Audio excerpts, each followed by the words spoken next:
Okay, I call the meeting to order. Mr. Clerk. Thank you, Your Worship. First item on the agenda is the minutes of the regular council meeting held on Monday, May 11th. Recommendation to approve. So moved. Second. Moved by Councillor Marsden, seconded by Councillor Towner. All in favor? Opposed? Carried unanimously.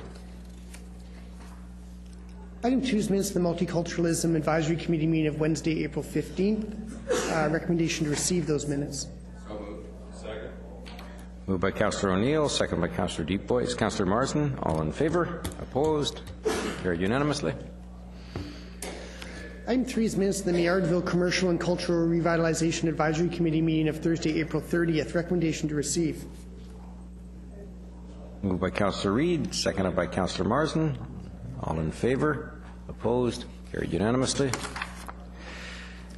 Item 4 is minutes of the Universal Accessibility Advisory Committee meeting of Tuesday, May 5th. Recommendation to receive. Second. Moved by Councillor Reid, seconded by Councillor Towner. All in favor? Opposed? Carried unanimously. Motion to adjourn. Item 5 is the item from this evening's public hearing, and it concerns official community plan text amendment bylaw number 4561, zoning text amendment bylaw number 4558, official community plan amendment bylaw number 4559, and zoning amendment bylaw number 4560. These pertain to a mixed-use high-density development at 655 North Road and 515 to 525 Foster Avenue.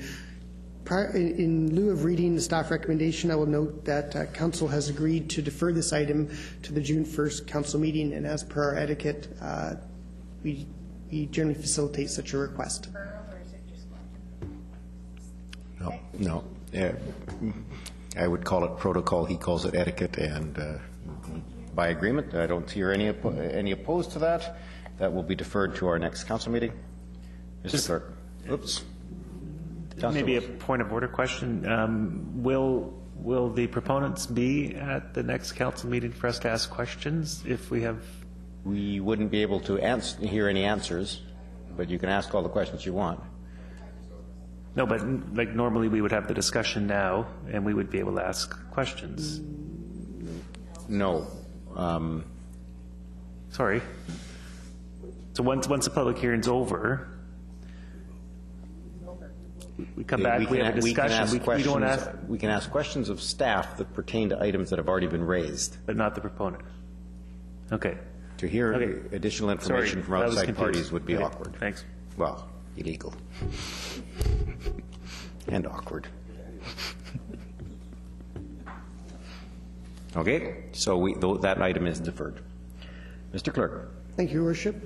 Item 6 is fourth and final reading of sign amendment bylaw number 4535. Staff recommendations that bylaw number 4535 be amended by replacing all references to the City of Coquitlam zoning bylaw with City of Coquitlam sign bylaw number 3873.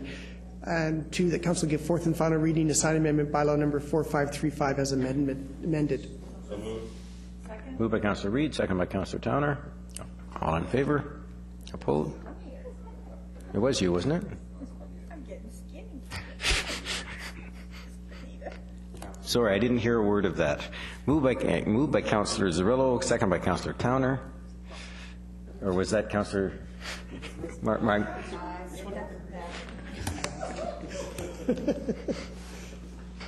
Moved by Councillor Hodge, second by Councillor Asmussen. All in favor? It's good just to move on. Yes. moving on. All in favor? Opposed? Carried unanimously. The minutes shall record as Councillor Zerillo is moving and Councillor Towner is seconding. Item 7 is fourth and final reading to City of Coquitlam zoning amendment bylaw number 4556. This pertains to 826 Dogwood Street. Staff recommendations that Council give fourth and final reading to City of Coquitlam zoning amendment bylaw number 4556. So moved. Moved by Councillor O'Neill, seconded by Councillor Towner. Councillor Zerillo. Yeah, I just had a question on my sheet here about what is the DVP that we're waiting for to come up on this one. It says a DVP application has been received to vary the rear setback. So what is the difference in the rear setback that they're requesting? And I wonder if you wouldn't mind just a quick update about this one, because we were talking about the parking in the past, and it wasn't part of the paperwork, and I was trying to find it through the minutes, and it's not easy to search the public hearing and then search the minutes and then search. Through your worship, thank you. The development variance permit application will be brought forward for council's consideration at the, I believe, the June 15th council meeting. But in advance, the variances will be for the setbacks to the rear property line, as well as to roof overhangs associated with those same rear setbacks. In terms of the, just shut myself off. Maybe that's a good thing. In terms of the parking in this particular neighborhood, I believe it was reported out in the public hearing brief that the vehicle ownership rates were in the neighborhood of 1.45, and that my understanding is that there were no specific issues associated with this particular housing choices application. There was for another one, but not for this one in particular. And so if the councilor has a specific question or concern, I'd be happy to answer that. No, I was just trying to trace the history of it, and it was just, I was having a difficult time searching it online, just the way that our library is right now. So I was just trying to understand what was our discussion first time around, and I think there was some information that was going to come back. I thought there was another counselor that sat at the table here that had some concerns about there being no back lane or something. I was just looking for some additional follow-up in the report, that's all. But if there was none, this maybe isn't the application. Okay. Okay. All good. It's fourth and final reading. All in favor? Opposed? Carried unanimously. Item 8 is water distribution bylaw and sewer and drainage bylaw. Staff recommendations that council give first, second, and third readings to water distribution bylaw number 4428. First, second, and third readings to sewer and drainage bylaw number 4429. First, second, and third readings to bylaw notice enforcement amendment utilities bylaw number 4474. And first, second, and third readings to municipal ticket information amendment utilities bylaw number 4483.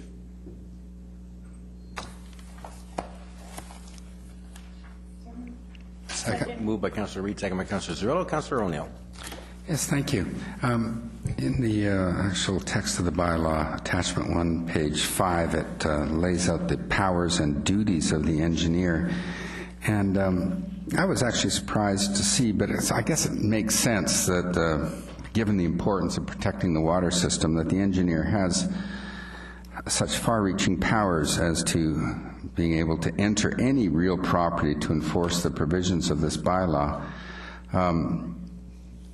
I'm wondering, is this specific to Coquitlam, or is this a general thing across the province or even in the Western world that engineers responsible for water can enter into property without the owner's permission, without a warrant, without being accompanied by police or something like that? And I'm sure it's not you personally, but your delegate.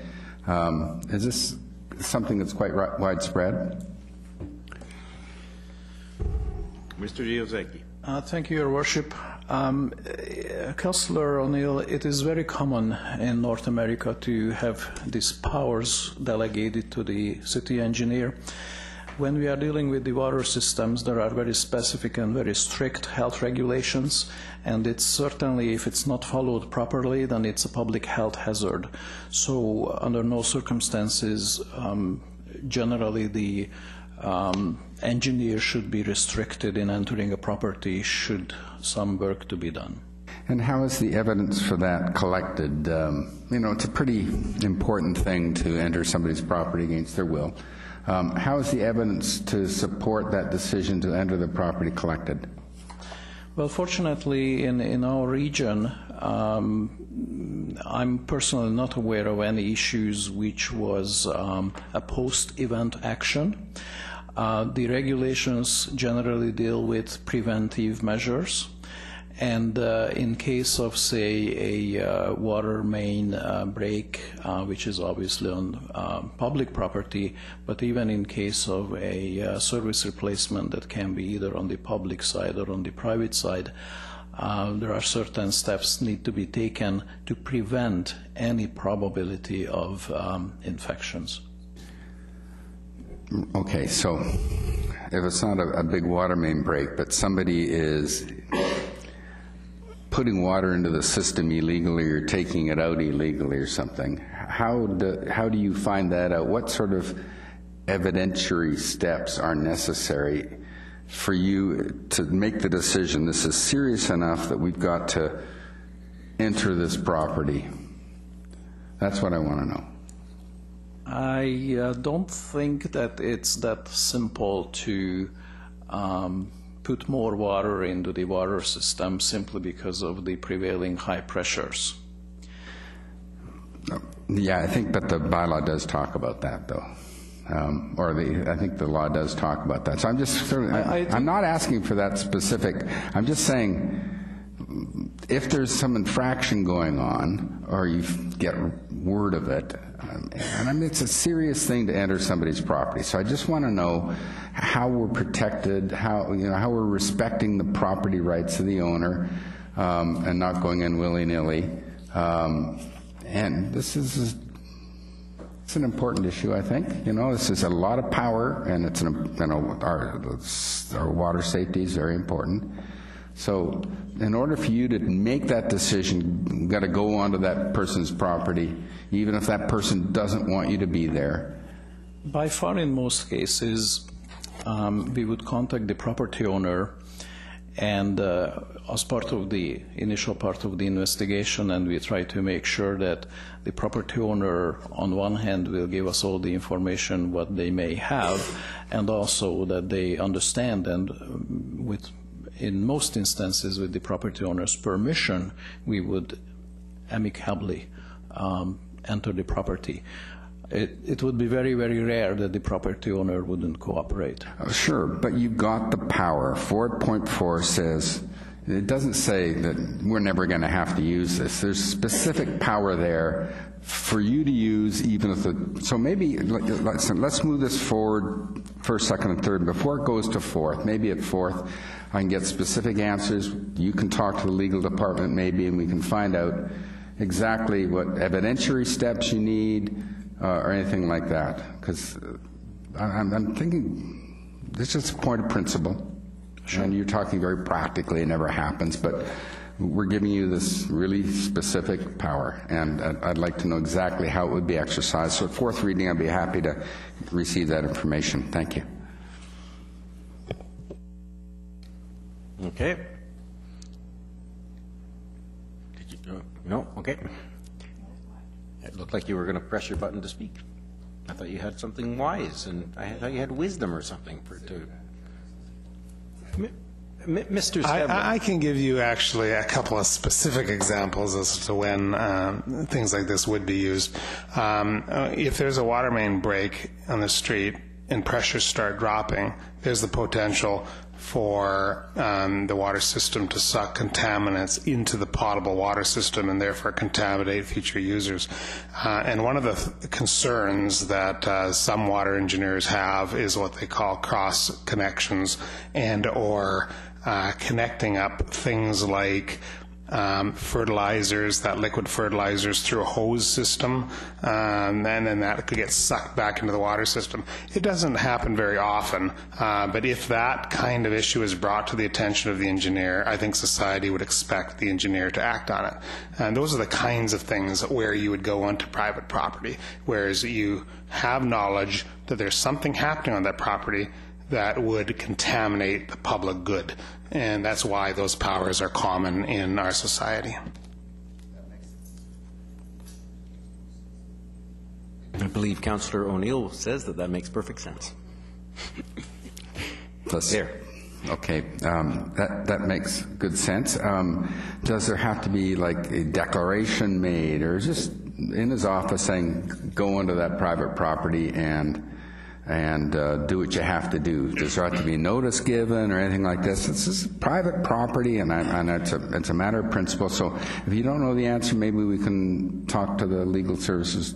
Normally, those kind of declarations are not made, but it only is exercised in an emergency type situation, and you're out in the field and things are happening and you have to act. But we can, if you're interested, we can certainly provide some more background on that, and Joseph will get together with our legal counsel and maybe give a bit more comparators in terms of what other municipalities do in that regard. Okay, thank you. Okay. I see first, second, and third reading coming up. All in favor? I had my button. You didn't, but now you do. Councillor Cirillo. Thank you. I thought it was flashing before. I just wanted to take this moment to say I don't have an issue with that at all, and I was asking some of my colleagues at dinner time if anyone watched The Passionate Eye last night, the last call at the Oasis. The strictly regulated water that we have is an absolute gift, and I'm protecting it. I'm all for it. So I'm totally fine with it. Totally fine with that clause. And if you get a chance, watch it. Last call at the Oasis, and you'll be. So we're at odds again. Well, so much of our plumbing codes are designed to protect the water supply, not to protect the buildings from water leaks. It's a plumbing code designed to protect the water supply. All in favor? Opposed? Carried unanimously. Your Worship, that's the last formal item on this agenda. Adjournment has been moved by Councillor Reid and seconded by Councillor Towner. Several people. All in favor? Opposed? Carried unanimously. We will now have public question period from any member of the audience on any item on tonight's council agenda, other than the public hearing item. Seeing none, thank you all for coming.